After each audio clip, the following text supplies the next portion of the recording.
Start with the question that we talked about briefly earlier. I have a question pertaining to the war between Michael and the angels and the dragon and demons in Revelation 12, 7, and 8. In theology, we were taught that angels do not have physical bodies. So in what way do you think this battle would be conducted? Wow, that's a great question. But you know what? I just have to do something, Daniel. I have to pray, because this is the only book in the Bible that there's a promised blessing if you study it. And so I'm going to ask the Lord to fulfill his word, Revelation 1:3, and give us a blessing. So any of you that are out there, just join me in your hearts, and let's invite the Lord to bless us through his word. Father, I thank you for these diligent students. I thank you for this amazing staff and how they are connecting all the student body electronically as a little picture of how we're already connected spiritually. And we believe your word. And your word says that you promise to bless those who read, those who hear, and those who keep the words which you've written in this book. And so we ask for that blessing today, even as we look through these questions. And I pray that you would illumine our hearts and that you would be exalted, because it's not knowledge and facts we want. It's knowing you and experiencing you. So bless us that way through your word, we ask. In Jesus' name, amen. Okay, Daniel's question, or the first one he gave about the war in Revelation 12. Remember, and I don't have much room to write here, but in the class that either you've already heard or you're in the midst of hearing or whatever, you know that the book of Revelation is quotes from over 800 other parts of the Bible. 800. And so when you talk about Revelation 12 and the battle, we already know what goes on in those battles. The book of Jude tells us that there was a little battle between Michael, one of the archangels, and the devil. Let me get there. And it says, verse 9 of Jude. Michael the archangel, in contending with the devil, disputed about the body of Moses, dared not bring against him a railing accusation, but said, "The Lord rebuke you." They were actually having a tug of war over the body of Moses. I mean, though angels they're spirit beings, and even though demons, fallen angels, are spirit beings, they do appear bodily in a form. We see them. Satan has an appearance. And so they don't have flesh and blood like we do, but angels take forms. So those forms contend with one another. It only appears to be verbal. So that's really the answer to it. They don't do what Frank Peretti, he's a Christian author, and he talks about the sword fights. He wrote a book, Piercing the Darkness and This Present Darkness, and he talks about literal fighting.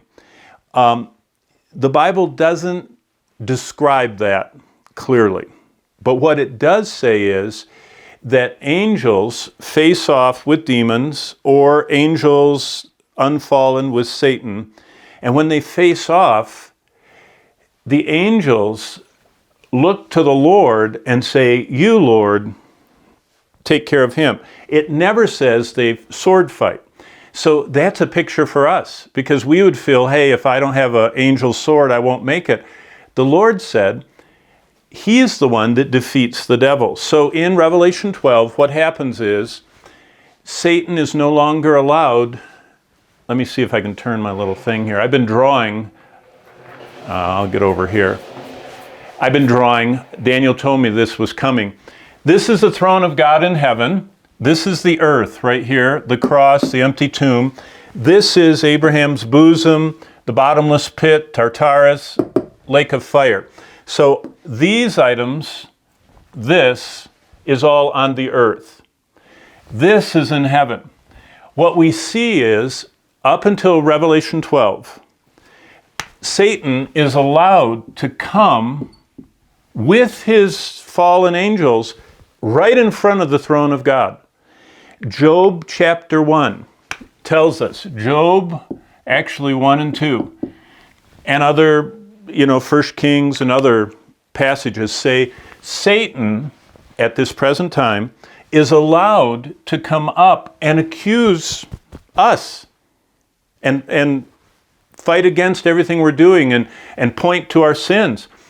But in Revelation 12, what happens is Satan is banned from the throne and cast down to the earth. Do they sword fight or wrestle? The Bible doesn't say. But it does say, so this is Revelation 12. In Revelation 20, Satan is chained. It says an angel comes with chains. Now the question said, angels don't have bodies. How are they doing this? What kind of a chain is that? I don't know. Is it a spiritual chain? Is it, what we see on Star Wars, those handcuff things? I don't know. It doesn't really matter. But what matters is that in Revelation 12, Satan is banned from heaven. He can't accuse believers there anymore.